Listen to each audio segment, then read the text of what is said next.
All right, let's introduce the head table here very quickly. I'd like to start with Dave Hergesheimer. He's the managing partner of Jordahl and Slider, and he's our board chair for the Kalispell Chamber this year. Rob Ratkowski is the airport director and is a presenter for us. Jonathan Jackson is a government affairs rep for Allegiant Airlines. He'll also have a little presentation for us today. Jason Cronk, CEO of Emmanuel Lutheran Communities and on the board. Tom Jentz, planning director for the city, as a presenter.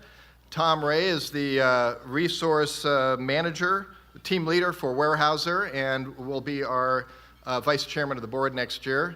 Mark Noland is president of Flathead Janitorial and chairman of the House Business and Labor Committee. And Doug Russell, city manager. Carrie Gabriel with Professional Therapy Associates and city councilwoman. So how about them? They're all working hard for the chamber and for the community.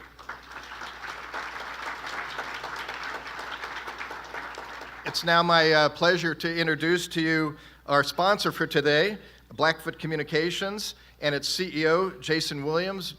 Jason, appreciate your support of the Kalispell Chamber in this community and the work you're doing across the state, and fill us in on some of the things you're working on and what you're doing. You bet. Thanks, Joe. It's interesting on the slide there, it says Chief Operating Officer. Apparently I've been demoted, and we're all finding out together. For those of you that don't know Blackfoot, we really have sort of two businesses. One is in our cooperative consumer market area. We've been providing basic phone service for the last 60 years.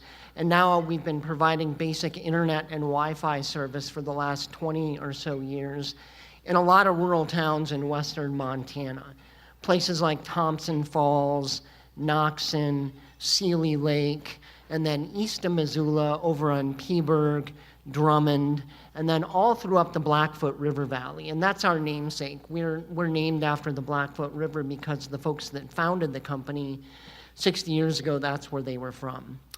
But the other part of our business, and the reason that I'm here and Blackfoot is here, is we're providing enterprise-level services to large, medium, and small businesses.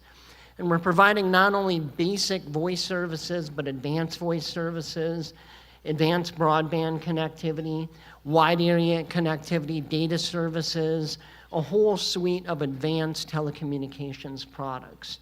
And we're doing that here in Kalispell through a variety of means. We've invested hundreds of thousands of dollars of fiber infrastructure in the city of Kalispell. And through various partnerships with other local businesses, we've invested hundreds of thousands of dollars more.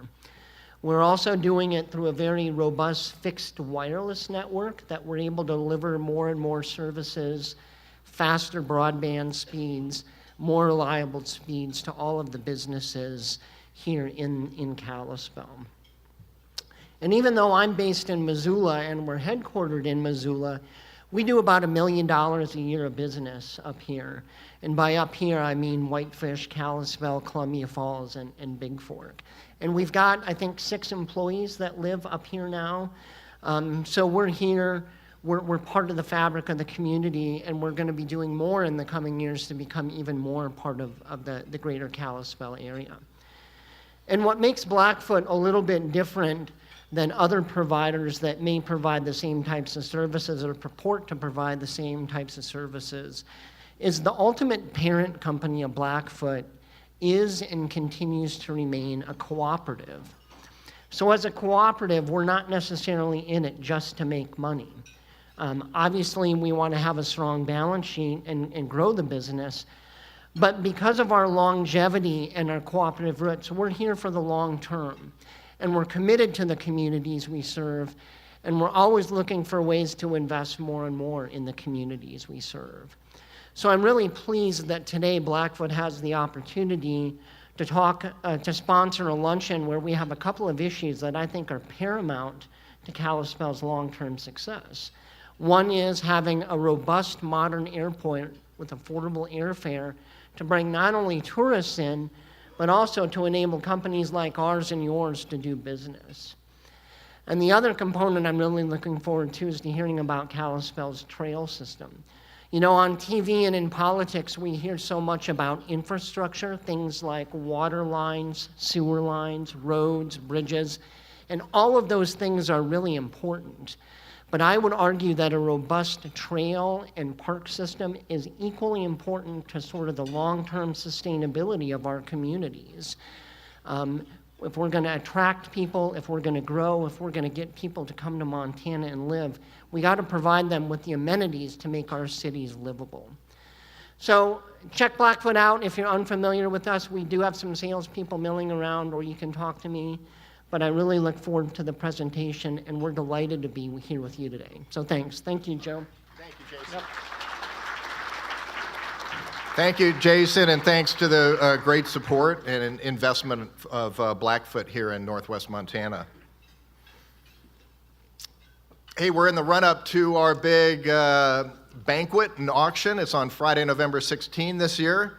I encourage you to make your reservations, think about joining us, perhaps sponsoring, making a sponsorship. The sponsorships start, I think, in the 200 range and go up from there. So think about joining us and supporting that. That's a major fundraising event for the Chamber, and the proceeds go to support things like expanding commercial airline service here at Glacier Park Airport. I'll cover that more in a second. But again, that's on Friday, November 16. So because of that, there's no luncheon in November, but you can see on the next slide that our next luncheon will be on Tuesday, December 11. It's a pre-legislative session luncheon. We'll hear from our legislators and we'll talk about our agenda in this upcoming session. As well as some of the other events, we're sort of at the tail end of our manufacturing month with LC Staffing hosting the Thinking Thursday on Thursday and the Timber Tour on October 25th. And we'll begin our work for Small Business Saturday to help support all of our small businesses and their promotion. Don't forget to vote on November 6th. The banquet we've already mentioned, and Small Business Saturday, and our final luncheon of the year on December 11. So what we're talking about, the reason we're emphasizing this is not only because of the importance of airline service in downtown to Kalispell, but these are areas that are priority areas for us in our strategic plan. So we have an emphasis on building infrastructure momentum, and that would include both highways, bridges, that's broadband infrastructure, but as with the topic today, we're particularly focused on airline infrastructure, both in our facilities, but also in expanding commercial airline service.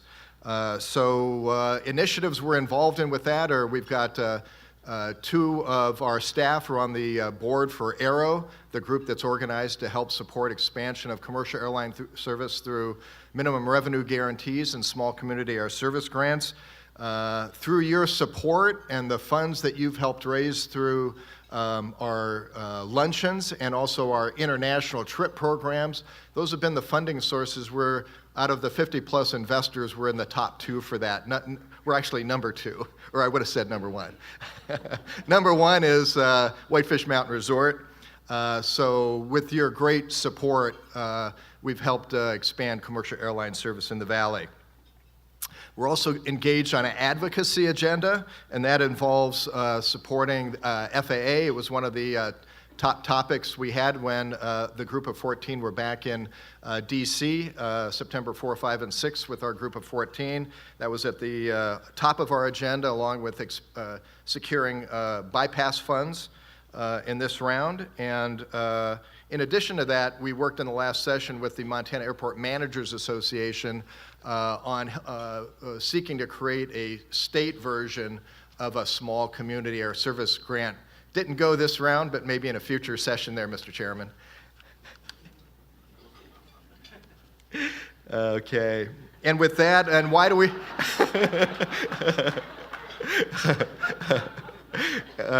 with that, one of the other, it's why we focus on that. Why is this a priority?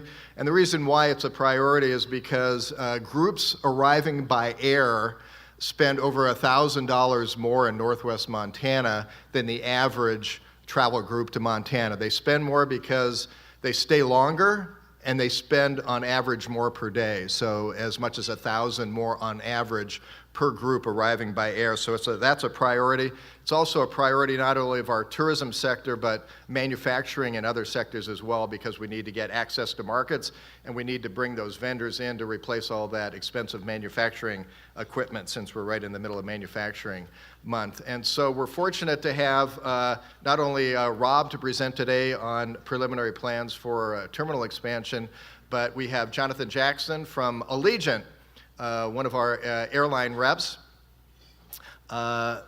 Some of you may recall, but his boss was our presenter back in, I think, 2012 when we initiated Oakland service. And I bumped into him on the trip back to DC, so we're pleased to have Jonathan Jackson, Government Affairs for Allegiant, with a few words about the status of Allegiant service. And I have to say, if you haven't checked into Allegiant lately, my wife, my daughter, and I flew to LA for 169 each round trip this summer to Los Angeles, 507 apiece, so Allegiant's quite a good way to go. So hopefully you've got more of that good stuff to announce. How about a hand for Jonathan? Thank you, Joe. Well, I can't promise any service announcements or anything while I present, but I will say good morning, everyone. Thank you especially, Joe, and the rest of the chamber for the invitation to such an exciting event. New projects like the ones that we're about to discuss are exactly the reasons why Allegiant has more confidence that more passengers will find themselves eager to travel here and explore the region.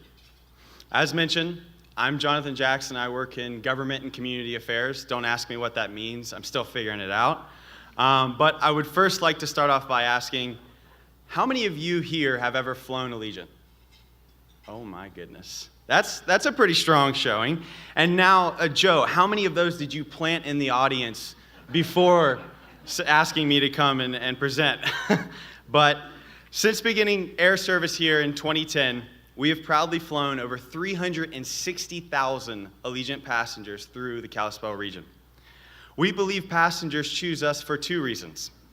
One, convenience, and two, as Joe mentioned, affordability. So where else can you find a nonstop flight from sunny Las Vegas to the beautiful Kalispell region? Or maybe Los Angeles, or Oakland, San Francisco? Nowhere, except Allegiant. Because that's what we do. We fly where no one else will. All Allegiant routes are nonstop. They're point to point. You never have to worry about missing a connection, sleeping under some terminal bench. I've been there, don't worry, on a layover. Or, knock on wood, losing your luggage. So you might be thinking, sure, John, it's nice to hear that you're flying folks from California and Nevada, but how much are you charging them before they even get here? And to that, I would say not that much. Our average airfare one way is $65 here. When you start comparing that to the other competitors at GPI, who are charging more around $250 one way, and mind you, folks will say, well, what about the ancillary items? What about the upgrades and all, those little nag tags? Well, I would say it's still around $80. So it starts to make sense why we're experiencing so much growth here. We're opening a new market that offers more people access to travel, connects families, and leaves more spending money in the wallet. Internal data and surveys suggest our passengers have large amounts of discretionary income. The difference is they prefer to spend less on transportation so that they can spend more on the destination. And that's where y'all, the businesses, the economic drivers, the backbone of this community, come into the equation. Our passengers have an average length of stay of around 4 days. That's 4 days of rental cars, hotels, shops, restaurants, you name it. And that's why it's crucial that all of you remain committed to offering the best possible customer experience when they get here. Because every time they walk in to eat your food or stay at your place or understand whatever roads that they've got to drive down, They need to know that coming back is going to promise them that guarantee. We ensure that they'll afford to get here safely. But the true magic in the process is right here in front of me. That's what keeps them coming back year after year after year. So you're doing a pretty darn good job thus far. Because of your hard work and unparalleled promise to the customer, Allegiant has grown to nearly 10% of all passenger traffic at GPI, something we're very, very proud of. And on behalf of everyone on Allegiant, from Allegiant, I would like to say thank you. Thank you for making our passengers feel at home no matter where they may reside. Communities like Kalispell make us proud to work here every day and make air service accessible and affordable. Because of strong community leaders like Joe and Rob and others, we have the confidence and the ability to look at Kalispell and say, we want to grow here. So thank you. Together we can ensure this beautiful, dynamic town marches forward, one plane, one flight, and one passenger at a time. Thank you. All right. Thanks, Jonathan. I have another raise your hand. Raise your hand if you'd like Allegiant service to Phoenix.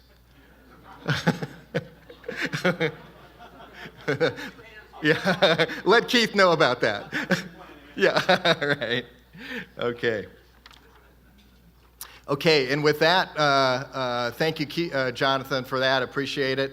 And the work Allegiant's doing in the community here for affordable airline service. Let's bring to the podium now the airport manager, Rob Ratkowski, for his second time up this year, but he's got some great plans to share with us. So how about a hand for Rob and his team? Thank you, Joe. Good afternoon, everyone, and thank you for having me here. I think it was maybe April I was here last time, and I still don't have a lot of shiny pictures for you guys. We're not quite there yet, but we will talk about what we have going on. So I do want to introduce some of my board members who are here at the table right in the middle. We've got Mark Liechty. Mark, if you would raise your hand. Todd Worthland, Dennis Beams, and Duncan Scott. And they're joined by Mark's family as well, so thank you guys for coming. And my theme for today is, I'm going to keep it pretty simple. We're going to talk about where we've been, where we are, and where we're headed. I want to kind of take a pause and reflect a little bit on the history of the airport before we get into where we're leaping off to. It's easy to forget the last 70 years, and so I want to, like I say, just build in a little bit of historical background here. Of course, I'm an airplane guy, so I got to start with the Wright brothers. Thank you for attending today's service in the Church of Wright. No, I'd just like to come back to the Wright brothers. It might sound corny, but like I said, I'm an airplane guy. But this is really where it all started. Right? This is where, you could argue that this is where the modern world that we live in today really started. It's always amazing to me that they actually took a photo of this point in time.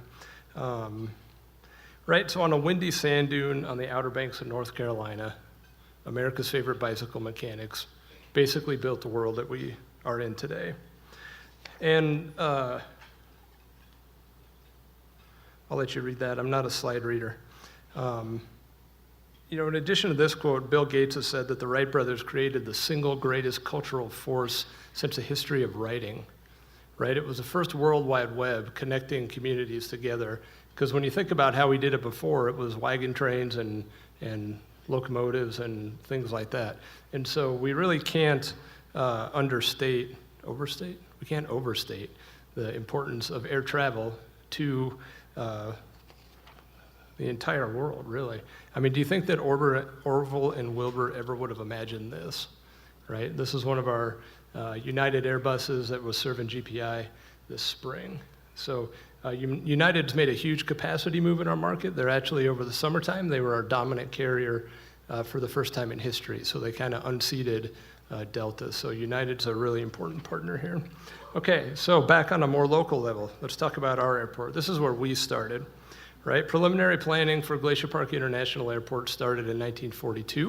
In 1948, they started construction of the airfield and this building. So this is the original terminal. My turn to show hands. Who remembers this building? Yep, there's a few out there, yeah. So this was a 5,000 square foot building. And that's where we are now. Do you think the founders of the airport would ever have imagined this? Right, we went from 5,000 square feet, today we're at 80,000 square feet. And if our current plans hold, we're gonna add another 40,000 square feet of new space by the end of 2022. Here's a shot of the inside of the original terminal building. This was the hold room and the lobby area before security checkpoints. This room was smaller than our current administration office. So again, I'm just trying to keep it in perspective of where we've been and where we are right now. As you all know, this is our current building. That is quite a change. 600,000 people went through that space in the last 12 months, right? So the numbers that we see at the airport are just, I mean, frankly, they're mind-boggling. We'll get to it. I've been doing this for 2 years, and I had no idea that I was going to oversee the airport during the fastest period of growth in its history. So it's been a rocket ship ride, and we'll talk about where we're headed. So I don't want to get too nostalgic, but someday these are going to be pictures of the old airport, okay? Someday not too far from now. So when the airport was built, it consisted of 3 4,500-foot runways that had rudimentary navigational aids that was pretty hit and miss if you could get in here in bad weather or not. And today, our main runway is 9,000 feet long, and it uses state-of-the-art ground and satellite-based navigation aids to get our air carrier traffic in basically in all weather. I'm sure the boys at work would not recognize the Flathead County Airport these days either. The names of these men are lost to history. One of them was likely A.J. Shaw, who was the first airport manager out here. If anyone knows any of these people in this photo, I would love to hear who you think they may be. So these are the boys and girls at work today. This is our executive management team at GPIA. Ian McKay on the right is my deputy director. He has a master's degree from Embry-Riddle in aeronautics. Lori Pine is our office manager. She's a long-term administrative and legal person. Wesley Long also has a master's degree in emergency management. He's going to be Dr. Long before too long if things continue the way they're going. And Darren Turner, our director of Wesley's our fire chief, by the way.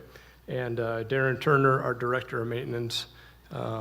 He doesn't have the fancy paper, but he's been at GPIA for a long time, and we know that he can handle any maintenance situation that comes up, and that's where the rubber meets the road of keeping airplanes moving. So as we move into one of the biggest projects in the airport's history, I want you to know that the team that we have in place at GPA right now is without question the strongest that we've ever had. We've got a great group of people, and they make it happen every day. So, all right, I'm gonna camp out a little bit now so that's kind of where we've been.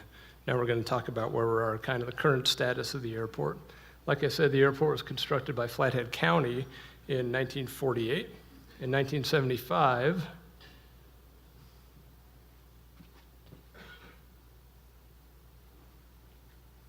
sorry about that, it looked weird from over here. In 1975, it was transferred to a public entity called the Flathead Municipal Airport Authority. That's the agency that owns and operates the airport today, and that's my board members from that board are here as well. We're open 24/7 to all types and classes of users. That means anybody can use the airport whenever they want. That 1948 terminal was actually demoed in the early 80s rather. So the terminal that we're in now the first part was constructed in 1982, and it was expanded in 1999 to the current footprint. So that building is 20 years old, and as far as building goes, we're basically at the planning horizon of that building. And we have air service by Alaska, Allegiant, Delta, and United. Here's our route map. I'm sure you all are fairly familiar. That's grown quite a bit in the 15 years since I've been here, and we continue to look for new opportunities. The one that we're working on right now is actually Dallas service with American. You've probably heard about the Aero Group. the Glacier Air Service Enhancement and Retention Organization. Are there any Aero board members here today? I see Kim back here. That's it? Okay. So Aero is currently in the middle of a fundraising campaign to help back a federal grant for air service development. And it's called the Small Community Air Service Development Grant. And we just learned that application period opens this November, and the applications are due in December. And so now really is the time, if you've been thinking about helping out and contributing to Aero, now is definitely the time to do it as we get that application process underway. So you can see Kim in the back here if you're interested in doing that. Currently, GPIA is the 4th busiest airport in Montana. Our 2017 enplanements, and enplanement is the metric that we use to kind of judge how busy the airport is, and it's the number of people we're putting on airplanes. So to get the total volume, you double that, right? And so our 2017 enplanements were just a shade over 270,000 people getting on airplanes. And that was up 9.5% from the year prior.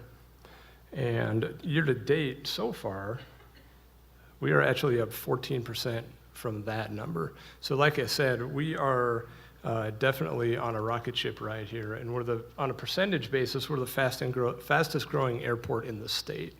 So if there's one story to take away today, this is it. You can see on the chart on the right is our historic enplanements.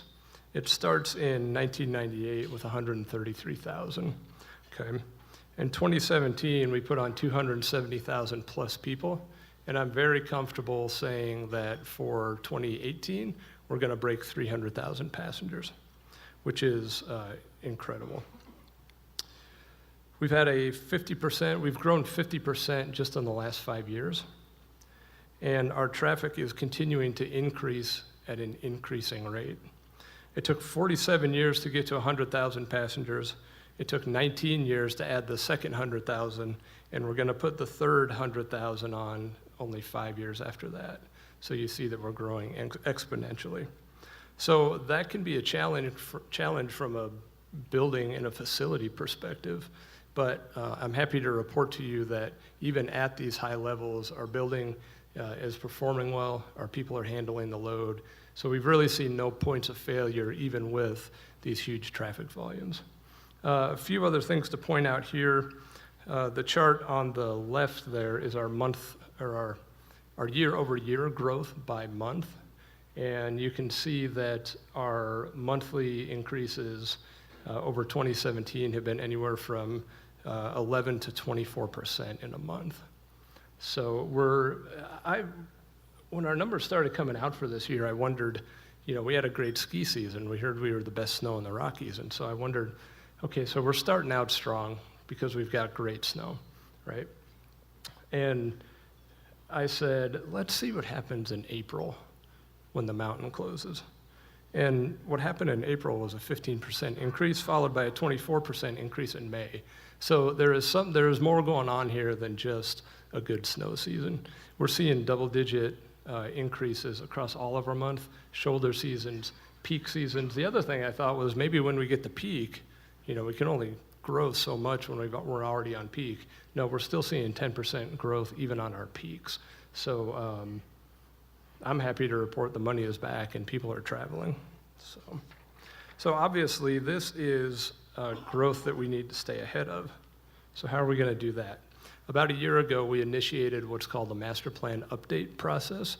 And so the master plan is a document that's required by the FAA to be kept updated about every 10 years by airports that receive federal money, like we do. We were due, and also with this kind of growth, it's a great time to do a master plan update to see where we're headed. So the master plan is a 20-year look, updated every 10 years, and it includes looking at capital improvements, the terminal aviation areas, non-aviation areas. We looked at land use compatibility to make sure that we're protecting the airport from incompatible land uses in the vicinity. And like I said, it's a FAA-sponsored document, and it's required for us to continue to receive federal money for projects like this terminal project that we're hoping to do.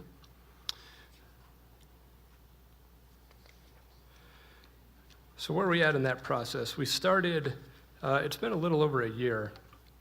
And the process for the master plan is that first you do an inventory. You basically see what you have. We then look at forecasts. What do we expect to happen?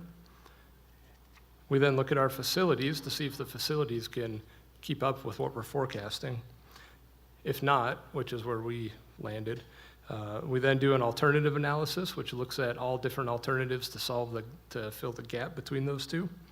And from there, we pick a preferred alternative, which then gets advanced to the FAA for their approval for our project. And so we have just recently submitted our preferred alternative to the FAA for their approval. And once that gets approved, we go from having a concept to actually having a project. So we're very close to that right now. Like I said, we're also looking at land use. We're doing that right now, just to make sure that the areas around the airport maintain compatibility with airport operations. And then we're going to develop the capital plan. How much is it all going to cost and how are we going to pay for it? And then that all gets wrapped up onto a document that's called the airport layout plan. And that's about a 10-page document, big sheets that airport geeks like me really get excited about. But that's kind of the final step. And so we're hoping to wrap up the master plan in its entirety probably by the end of this year, maybe dribble into the first part of next year. So here's the forecast that the master plan came up with. And any of you who are in forecasting or economics know it's all a guess. You assume percentages over the current traffic, and all the charts go up, right? But we took several looks. We had a high, a medium, and a low, the yellow, the blue, and the gray, and then we also took one look, given our current growth, we looked at it with the red. And so we think we're going to be somewhere there between the red and the blue. And the takeaway from this slide is that in 15 years on the far left side, we're the same passenger volume as Bozeman Airport is right now. And so, like I say, we are definitely on the move, and we need to keep ahead of that. Okay, so let's look at what some of our preferred alternatives shook out. So this, if you've been out to the airport recently, you'll know that this is our existing terminal area. So the square in the middle there and the orange is the existing terminal building. And then we've got the yellow is the parking, pink is the rental car, and blue is it's called a fixed base operator, which is aircraft service companies. They provide fuel and hangars, maintenance, things like that. So here is the 20-year look. This is not the project that we're talking about coming up, but this is the 20-year look at that terminal area. So the big takeaway here is look at all that orange on there, right? We have the luxury that a lot of airports don't have, and that we can grow our terminal 4 times the size that it is right now at the location that it is right now. So we don't have to jump across the airport and do a new terminal somewhere. We've got a lot of real estate and a lot of room to expand our terminal. We could actually go out to, so we're about 80,000 square feet now. With this plan, we could go out to a 400,000 square foot terminal in the existing location. All right, so let's drill down on the building now a little bit. Again, if you're familiar with the airport, this probably looks familiar. The blue area is our ticketing lobby and the bag claim on the right side. And then the yellow is back of house space.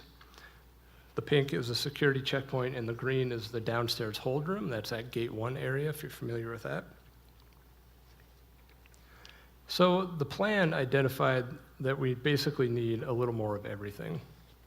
So this is what the consultants came up with as, on a conceptual level, as what the terminal could look like. We're going to expand our back of house. We're going to expand the ticketing lobby, so we have more depth in the ticketing lobby. If you've been there on a busy summer day, you know that it's pretty tight in there. So we're going to expand the depth of the security of the ticketing lobby. We're also going to allow more space for future security checkpoint expansion. And we're also going to expand that green hold room out to the west. Here's the really interesting part. Here's our upstairs right now. So we have what we call gates 2 and 3. Those are our 2 jet bridge gates, are served by this little green area right now. The problem we have is that all of the carriers want a jet bridge, and so they're all kind of clamoring for these gates right now, and that really concentrates the demand on that space. So what we're looking at doing is actually expanding the upstairs hold room to have 5 to 7 jet bridge served gates with full-size hold rooms that are adequately spaced for mainline, so 737 class aircraft. And that'll give everybody plenty of elbow room. It'll make the circulation in the building work again.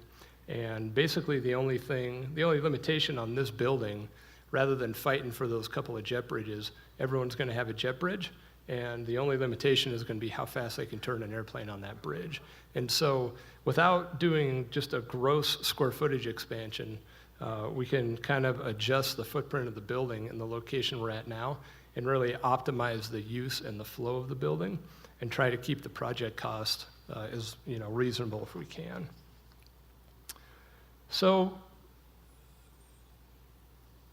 I want to say we don't have a lot of shiny architectural drawings, and we really don't, but we have a few. So these are very conceptual. They are not by any means the plan, but they highlight a couple of the things that we want to do aesthetically with the building. We've got a lot of glass now, but most of it is on the west side of the building. And when you come out of the front of the airport and you go through the doors, you've got the beautiful mountains right there on the east side of the airport. And I think we missed an opportunity with the last building to not capitalize on, the term I use is we want to punch people in the face with Montana when they get off the airport. And so we're trying to get those mountains to the east out in front of people as soon as they get off the airplane. So in some of our new spaces, you'll see on the bottom there, we hope to have a lot of windows out to the east. And then also, we're hoping to reconfigure kind of the center lobby area with windows out to the east, open that whole thing up so we can get that view. So again, you can see on the perspective in the middle there, we're hoping for anywhere from 5 to 7 jet bridge served gates. All right, so that's our master plan. Master plan, basically produces colored rectangles, and that's kind of the phase we're in right now. So I don't have real good numbers on square footage or cost or anything like that, but where we're at right now is that we're gonna move from that colored rectangle phase into an actual project. And so we're currently soliciting for a design firm to start preliminary planning on the building. We're hoping to complete that process by the end of the year. We've got interviews with firms set up for November. And we hope to start preliminary design in the first quarter of 2019. So what we're gonna look at in that preliminary design is financials, phasing, funding mechanisms, things like that, kind of setting the foundation and the underpinning of the project. And then construction, we don't have a good date yet, but at this point we're loosely targeting probably fall of 2020 to get through the full design process into actual construction. That might be optimistic. We're going to have to see. A lot of that depends on when federal funding kind of shakes out of DC, because the feds are going to play a big part in this project. And so it's going to be subject to a lot to federal funding and also the design process. We're on a pretty accelerated schedule with our design process, and so we'll have to see if this 2020 holds, but that's kind of our target at the moment. And we're estimating that once we get going, it's probably going to be a 3-year project. We kind of have, just on the preliminary plans, it looks like we have 3 fairly distinct phases, and so it makes sense to do those in order over 3 years, rather than trying to do it all at once and cripple the building, which nobody wants. So, and that is what we've got going on at the airport. So I appreciate your time, and thanks again for having me, and I think we're going to do questions at the end, right? Okay, great, thank you.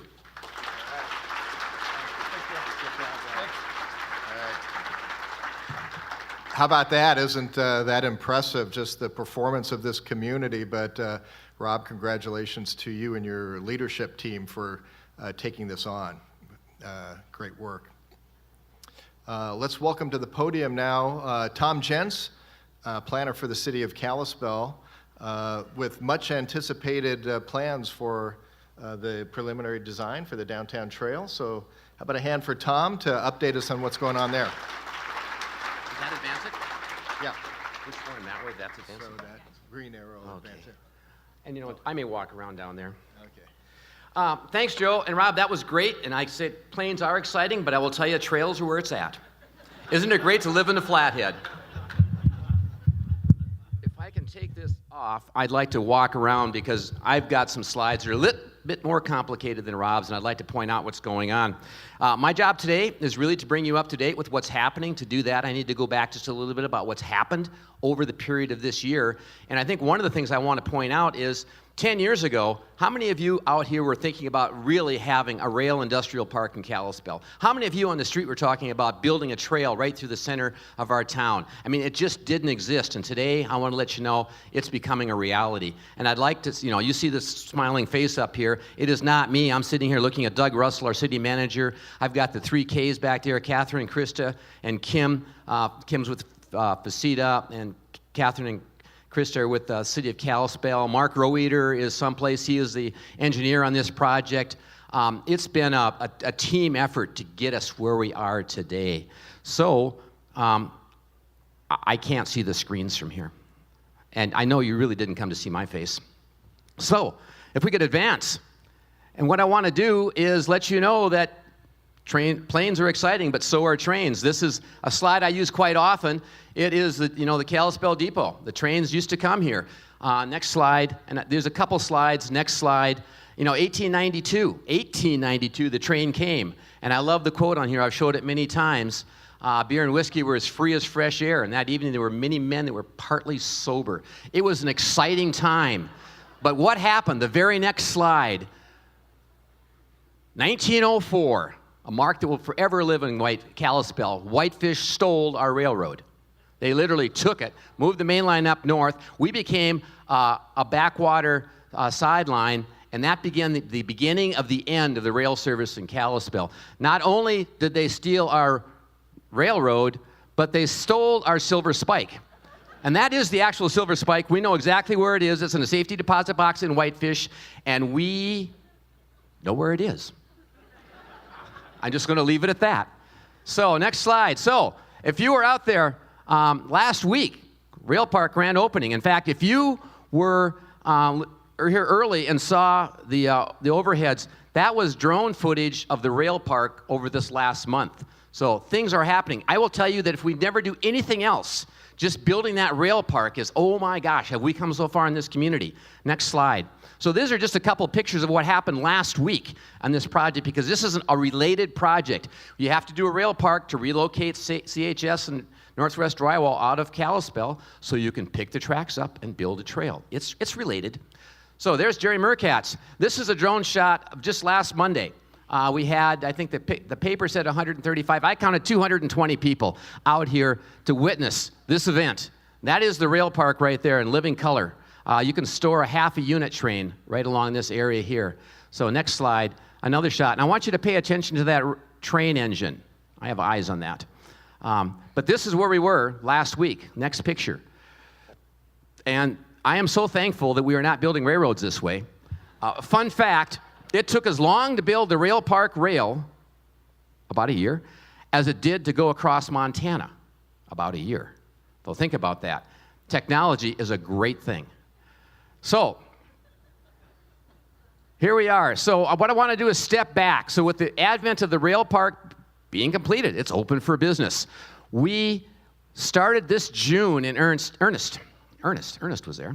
We started this June to actually design the trail itself. And what we did is, we're pretty sharp guys and gals, but we brought on KLJ and we brought on Alta. Alta is a design team out of Portland, Oregon, and Bozeman, they have to their credit about 9,000 miles of trail design in their portfolio. It was a good team to line up with them. So this is part of it. So this was the deep dive in June, the first week in June. Many of you probably were there or should have been there to talk about plans and concepts. Next slide. So we spent 5 days at the chamber and various areas, brew pubs, the center mall, around at the library, holding meetings. We had 17 boards like that where people came in and commented, put their notes, their ideas, their hopes, their dreams on that board.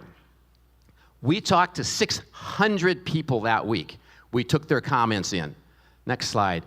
We also went out to the county fair and did the same thing for 3 days. We talked with people, showed ideas, the concepts, and we touched another 300 people. And then it continued on. We did, towards the end of the summer, we went to the Music in the Park and Thursday Fest, and we talked to lots more people. I believe 150 people. So we have talked over 1,000 people over the course of this summer. We held some open houses last week. We talked to another 40 or so. So we have a lot of input. We are looking for input from you today as well. So I'm going to shamelessly bring your attention to, on the table, there's a little 3-question questionnaire. If you see things that I'm about to talk about that you like or don't like, you can say that. Things that are missing as we talk about what this trail could look like, put it down here. Hopes, dreams, aspirations, put those down here. And if you want to be one of the first people to come forward and help build the trail, for some of the recruitments I'm going to be talking about, the time is now. The hot spots are going quickly, and I'm going to tell you what those are. But let's go again. So what Alta did was they did a series of design boards. So I really want to take you through the trail. And I'm going to start over on the east side. This is the aquarium shop. This is the Shed Man, Anderson Masonry, and this is the bridge. It goes over US 2. So our trail actually starts right here in a parking lot area. That parking lot is owned by MDT. We have talked with them. There's the ability to transfer that lot to the city. That could become a trailhead. So we're talking about parking, potential bathrooms. The trail would come at Flathead Drive, which, if you haven't been out there lately, in the next 30 days, there's going to be a traffic light out there. And that will be the immediate access into Flathead Drive, which will take you into the rail park. So there'll be a traffic light right there. This could be a great trailhead. The trail will start there, work its way up to the railroad tracks. The active rail line will stop right there. Now, if you've been up there lately, and you probably shouldn't have been, but if you were, there's 2 tracks up there now instead of 1. That will be the turnaround for the railroad train, because when it leaves Columbia Falls, they don't have reverse. They actually have to run the engine around, and no, it's just kidding. But that's where they turn the train around and head back to Columbia Falls. So that'll be the end of the active rail right there. Across the bridge here, we are talking about a bridge design, something similar to this. Welcome to Kalispell on it, coming in, an entrance feature for the city of Kalispell. What I'm showing you are drawings that have been vetted over the summer. I just want to let you know, these are still like the first draft, so these are not set in stone. We're looking for comments on this, so we are continually adding changes. We've talked about adding another down ramp along Anderson Masonry on this side of US 2 for people to come down the trail. And I think that's, these typical things you see here, or as you look over there, I'm sorry, I'm neglecting my people on my left. These are concepts of what could be water fountains along the way, a bike fix-it station, which is an air pump, tools, and a rack to do repairs, lighting concepts, and things like that, bike racks. So each sheet will have a series of accoutrements that would be an addition to the trail, but this is where the trail starts on the east side. Next slide. And this slide just takes you through Woodland Park. So Rig Ford sits right here. This is the City Water Park right down here in Woodland Park. So this is the trail that goes through Woodland Park, and today that's a pretty sketchy piece of trail. That's being polite. So we're going to be opening that up. The whole trail, we're talking about lighting. We're talking about not only lighting the trail, but lighting the area around the trail. Safety and security is huge. So trail concept too, as we go through town, we're talking 12-foot concrete.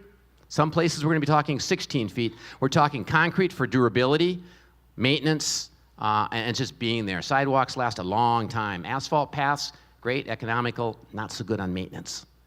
So let's do the next. Oh, and yeah, we're also talking about that. Thank you. Oh, she's so quick. We're also talking about being able to access Woodland Park in several places off the trail, coming up on 7th right here. Next slide. So this is where it gets even more interesting because we have 100 feet of right-of-way to play with here. So for orientation, this is the Flathead Electric Substation, a barren, desolate site. Center Street comes right across the bottom here, and Woodland goes to the south. But as you see coming in, and this would be 4th and this would be 3rd, that's a significant area of greenbelt coming through the city. So different concepts. The Flathead Electric Board did vote. They were interested in working with the city of Kalispell. Is that true? It's possibly true. Of being able to you know, if you keep baiting the idea, pretty soon it just becomes common talk. And then it's a real thing, right? This could be transferred, for example, and I haven't really talked to the manager about this either, but this could be transferred to the city as a city park. And it would require a land swap. Right now, this is a remnant piece of PP&L land, and it's for training facilities. But you know, that's in one of our nicest neighborhoods, the east side of Kalispell, and you have something like that there. It could be so much more. But then as you go through the concepts of a splash pad here, and here you'll see pictures on the bottom, on right down here, your areas over here, different things that could happen. A splash pad for young kids. What else do we have there? We have a senior park. We're all getting older. A bench concept. I will be honest, that bench concept has not drawn rave reviews. I don't think it was actually intended to be a concrete creosote or a creosote tie, but it looks like it. An area along here between 3rd and 4th could be an art walk, a contemplative area over here where you basically have art. You know, if you had a set of bronze elk running through the forest, if you wanted to donate, there's an opportunity for you to be right there to do that. But we are looking at art to be placed along the entire trail. We're looking at some memories of the past of the railroad to be here. We're talking about anything historical. This trail will be where we came from to where we're going. That's going to be the theme on this trail. I showed you that train engine. Visualize the train engine. Now, some of my staff give me, really? There's no track there. But what if you park that train engine right there? That train engine, Watco, our newest best friends, they run the short branch. That's a surplus, soon to be a surplus train engine. Now, it's a 1950 engine, and 50 more years, it's going to be 120 years old. It'll be historical. But we have the option of getting something like that and placing it in here. This could be a parking lot. It could be for access down into Woodland Park. This could be, you know, bathrooms, a trailhead in this area right here. We talked about an amphitheater going into Woodland Park. I will tell you that, again, this is Woodland Park. This is a really great neighborhood over here. As we look over here, our Parks Department is going to be working to start thinning out the foliage in that area, about 800 feet this year, I believe about 800 feet maybe next year, and kind of opening it up. Now, that might cause a relocation of certain inhabitants, and maybe that's a good thing as well. But really, the idea is to be able to look down into the park area and make it like you want to draw people in. So that's a real potential right there. This site right here, oh my gosh, what would a new library look like there? Do you realize we are the largest town in Montana that does not have a new library? That is like a shame, isn't it? Just think about that. But the library is interested in locating in a place like this. They would like to be on the trail. They want to have access into Evergreen, access into downtown Kalispell. They are in a rented facility right now. They see 700 to, I'm pushing the library. They see between 700 and 1,000 people a day in that current library. It should be there, shouldn't it? But as we go through, again, tree plantings along through here. 3rd and 4th, let's go to the next slide. I think I talk about crossings. People are always saying, how are you going to get across the street? Well, you walk across the street. But it's always tricky getting people across. One of the concepts we have right now, I'm showing you here, let's go up to this street up here. It's pretty straightforward, is having a single lane of traffic. You walk across it. It's a long way to point, isn't it? It's called an island of refuge in the middle, which would be a curbed area where you could stop and then walk across the street to the other side. We're not sure. We're still running the details, but for example, we could have a yellow flashing light. If you've been to Lakeside or Whitefish, why do those communities get things? But if you were to Lakeside and Kalispell, Whitefish, they have a yellow flashing light. MDT's approved those. They're pretty intense flashing. The pedestrian hits it, It allows them to stop traffic. You walk across. When you're in the crosswalk, you have to stop. As you step out of the crosswalk or just out of the traffic lane, the vehicles can pass on. So it keeps traffic moving at a brisker rate, but it's also fairly obnoxious. It lets the driver know something is happening.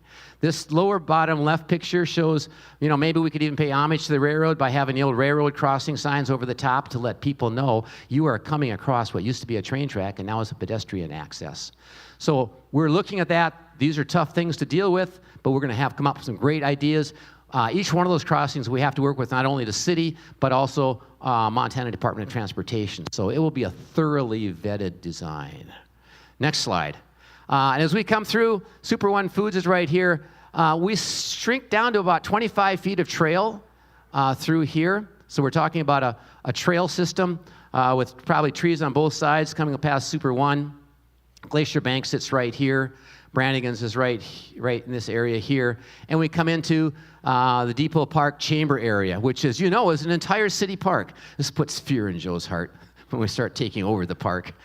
But great opportunity to work in this. So stop and think about Marketplace Street. It's a two-way road right now that has a really difficult access onto Highway 93.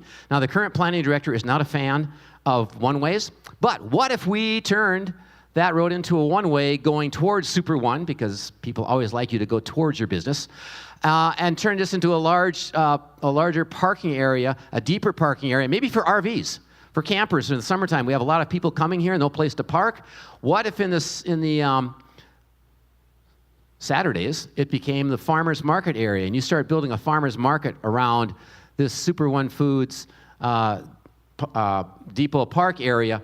And really opening up this area for that. The farmers market would love to come back downtown. We're looking for a place to fit them in. So that could be an opportunity. We show on this slide here, right in front of the depot, a train engine. Probably not going to work. Literally too big. It kind of dwarfs the site. But we would love to have some railroad artifacts there, because this is the old, this is the depot. The old pump cars. We've actually been looking on lines of the old pump cars where kids could get up and down pump, sitting on a piece of railroad track. Kind of neat little recreational facility feature. So those are the kinds of things we're doing. We're looking at doing wayfaring signage, because you're on the trail, you need to know where you're going downtown. If you're going to the museum, if you're going to art, if you're going to the Conrad Mansion, how do you get off? How do you get back on? So those types of things. A major plaza as we come up to Highway 93, as we come up to Main Street, a major plaza and a gathering area. You'll see the trail kind of ducks down. We're really going to move the trail over to Main Street, and that's the trail to direct people to the downtown. So it doesn't show that way. This is a change we're proposing. But be able to take the trail and have an adjunct trail that heads you downtown to connect you with the downtown, at which place we cross Highway 93, and we come onto a trail. As we cross 93, we start going behind the mall into one of our newest establishments, Sunriff Brewery. I'm not going to ask how many of you have been there. I'm going to shamelessly promote it. Not only is the Sunriff Brewery there, but they are in our offices right now talking about converting the old Al-Anon building into a restaurant and be able to place to serve their wares there. So we're in discussions with them right now to do that. They wanted to be on the trail. They absolutely want, when they heard the trail was coming, they worked for years to be able to secure that site and make it work. So those are the types of things we want to see happening. The trail here widens out to about 16 feet. Yeah, let's go to the next slide. Behind the mall, it's a long stretch, so we're putting trees up against the mall side and opening it up to the north. The Center Mall folks own the 5 acres to the north, so there's an opportunity there to, as they develop, and this is one of our plans. We're talking about, you're seeing the $20 million but as developers come in and as that area north of the Center Mall develops, they will develop up to the trail and add embellishments on the trail, and that trail becomes part of their development. They grow into it, the trail goes into them, and it becomes just a continuous area through our community. So we're looking at that kind of a thing. I've got a couple broad visuals at the end I'm going to show you. As we come across here, we're on this is the railroad track itself. Not a very, it's a direct route. It's not the old main line. The old main line goes right through the center of the mall. But this was what, in 1986, when the mall was built, they rerouted the railroad through here. This is anytime lock and safe, little difficult right in their parking lot. So we are talking about, maybe this trail comes straight and it comes down the Center Mall parking lot and shoots across. We have 3 different avenues when we cross 5th to make this work. And let's just go to that slide next. So this is Fifth Avenue, is right where my cursor is. These green areas are current rail lines. We have the ability to use either one of those 3 rail lines to carry the trail west. This was where the active train runs through right now. This is where Cenex loads their cars, and this is the real traditional main line, that center line right through here. So at this point, the current favorite might be to actually use the center route right through here. It cuts Velcon on the very south end of their property, Jerry Stolberg on the very north. It does not sever properties, so it actually tends to balance out what might happen. Not a lot of special accoutrements in this area. It's an area that we're looking at for significant redevelopment. Next slide. And this is the end of the trail, so Meridian is on the far left. You have to be ambidextrous. Far left, where the trail will actually come and tie up with the Meridian Trail. The trail connection right here takes you out to Kyla, down to Summers, actually almost to Lakeside now, and up north to along the bypass. So we are talking about actually moving the trail down to the south side here to move it away from the storage units because they're probably not that pleasant to walk past. This shows a skate park. We're probably not going to be, that will not be in the next revision. But I'm not sure how many of you know what a pump track is. So we are talking about maybe the concept of a pump track here. And a pump track is something that 4-year-olds up to past me can be on. And it's a little rolly bicycle track, hills, rolls, little tight little corners. And you really don't have to pedal. You just use inertia. And you pump up and down and around, and they are a craze across the country right now. And it's another fun thing for people along the trail to jump in and take advantage of. So that might be something that would happen here. As we go through, we are wed or required. What is the next picture? No, I'll hold that. What's the next picture? I think it's a perspective. Yeah, let's just do two quick perspectives, then I'll talk about the big picture. But this sits above what our future library is going to be. See how it just sounds so normal? Our future library right here. And this is the Flathead Electric. Maybe that could be like the new Lions Park. And maybe this could be like the new Rotary Splash Pad. There's ideas out there. They're going to go quick, guys. You better get in line. And then the trail goes this way, but that's kind of a bird's eye view of what this area could look like. Next slide. And this is above this, the center mall is off to my right. This area is a redevelopment site. Something's going to happen here. We're not exactly sure what, but this is what the trail could look like as you come along. A 16-foot wide trail, maybe some red brick, maybe some red concrete to define it, but going through town. And these are pictures on the side, shows some things what it could be like. So what's the next slide? Okay. So we're not just doing this on our own. I mean, we may look like we're smart, but we have a trail crew that's giving us guidance. What's the next slide? And these are the people. Some of these names you probably recognize, like maybe all of them. And I'm not going to go through them. You can read for yourself. But we have 22 people who have graciously volunteered to ride herd on us to see that we don't go too far off to the right or to the left. We've met with them 4 times already. We met 3 times just in the last month to look at the same pictures you've seen and say what needs to be changed, what's good, what's bad. And every person here has buy-in, whether it's MDT, whether it's city staff, whether it's property owners in the area, the chamber, the library, the District 5, our architecture review board. The list goes on. A lot of good people on there. And what's the last one? This has been such a great community project. These are some of the headlines we get to see. And I want to stop on the next one. How many of you remember the little scooter cars going through town? Wasn't that a riot? We took 120 people on those little speeder cars up and down the trail to get an idea of what's going on. Stop here for a second. This is an editorial. This is how community municipal projects should work. We have tried to be out in the public as much as we can. What's the last slide? This is just, what was it, yesterday? Glacier Park and Kalispell Trail promise transformation. So I'm just going to stop there and talk to you.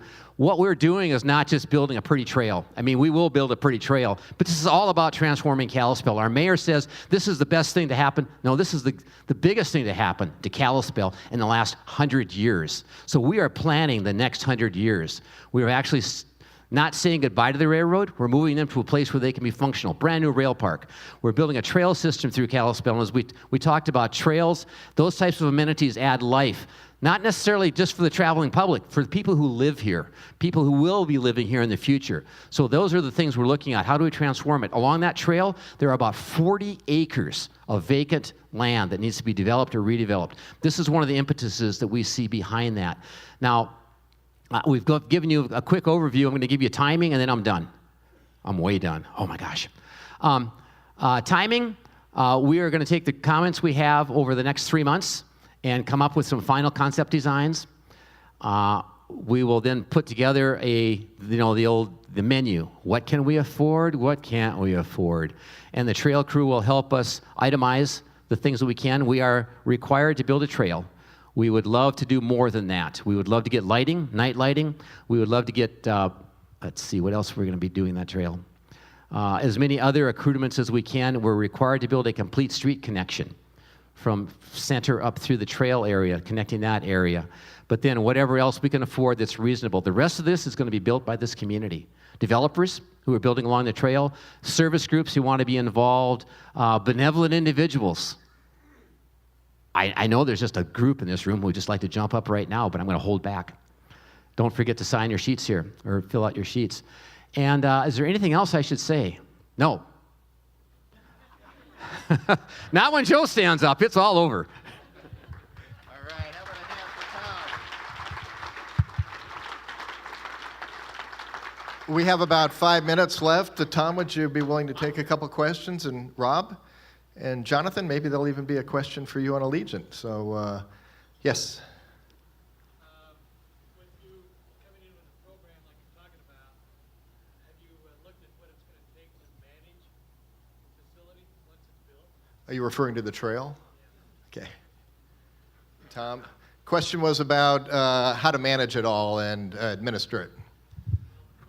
Cost, yeah. It all costs, and it requires maintenance, so I don't want to be late on that one. The design team we have working with them, one of the things they specialize is in developing up what maintenance and management costs are. It's something that we're all going to have to look at in the city. The city council is wed to make this project work. We need to decide how that's going to work. So we're not going to build something we can't maintain. So it has to be maintainable, and that's a key part, because it's easy to build today. If it falls apart tomorrow, it's ugly for everybody. So it is a real key factor to all of this. It is. Questions? Yes.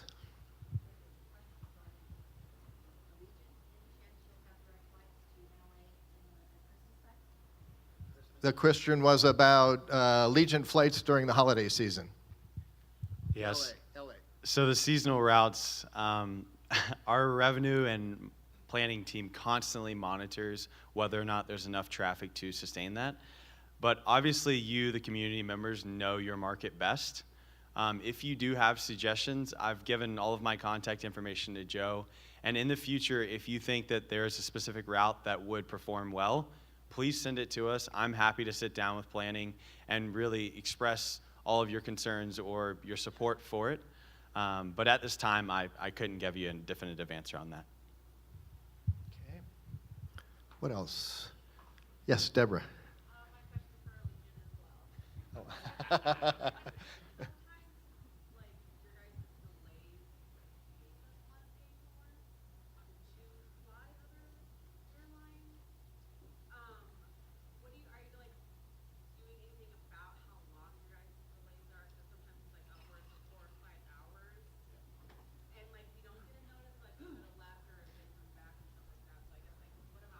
Just restate the question.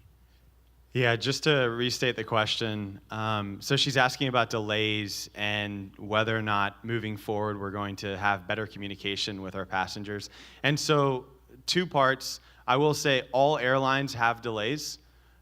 Every single one has issues that they're trying to constantly figure out. However, it is completely on our part to ensure that that's communicated well. Hey, we're a growing small airline, an ultra low-cost carrier. We don't have all the answers today. However, our team is constantly working to improve that. We've expanded greatly in both our marketing side and hopefully in our customer service side so that we can try and ensure passengers that might not necessarily have the best internet connection or have an ability to be able to see everything. Everything's mobile focused now. Everyone has a smartphone. We should be able to connect with you on an instantaneous basis, so that's just on us. Yes. Are you looking at bringing on any other flights, or are you just Yeah, so she's asking about new flights. Phoenix is a hot topic around here, and revenue and planning knows that.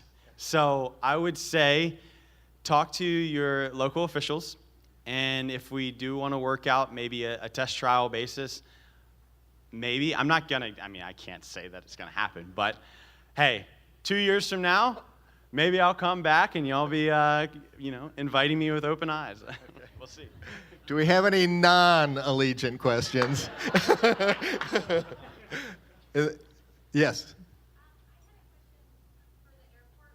And this might be both the airport and you, Joe. Do they have a number? We can see these huge growth every year over year with Kalispell Airport. Do you have any idea of, is there a small percentage of these classes that have ultimately decided to move here or bring their businesses here? Yeah, conversion of. Yeah. We as the airport don't have that data. So you're asking about people who come and visit and then convert into residents, right? Yeah. It might not be as tiny as you think, but I don't have real data on that. Joe, I don't know. Yeah, so it's one of the reasons we focus on tourism, right? One of the criticisms is, hey, these are service jobs, but the real place of tourism in the economic development cycle is what you just mentioned. People come here, they like it, they decide they want to relocate here, retire here, have a second home here, and we see it all the time in the visitor center. People come in for visitor information at the beginning of the week. They're back a week later picking up all the real estate magazines, right? So we know it's true. I mean, how many people in this crowd, raise your hand if you visited first and then relocated here at some point, right? But first came as a visitor. I don't know, that looks like 20 or 25% of the room. So, we know it's true. I don't know that it's really been measured that I'm aware of in any kind of research, but we know it's true, and we know that that's because we're such an attractive area to visit that we are growing at the rate we are. And how about maybe we've got two questions left. Yes, right here from our sponsor, Blackfoot. Curious about the landing strip. What's the maintenance schedule on that? When are you going to close the airport? When are we going to close the airport? So our last big runway job was in '09. Pavements typically have a 20-year life cycle, especially in this climate. So if it stays on schedule, which we do preventative maintenance, we just did a project this year where we crack sealed and then seal coated and remarked the whole runway. So we try to make it last as long as we can. But if it's on schedule, it's going to be 2029. Yeah. Normally, our routine maintenance, like that crack seal and seal coat project, we do it in the middle of the night so that we don't impact the carriers during the day. So. Lisa?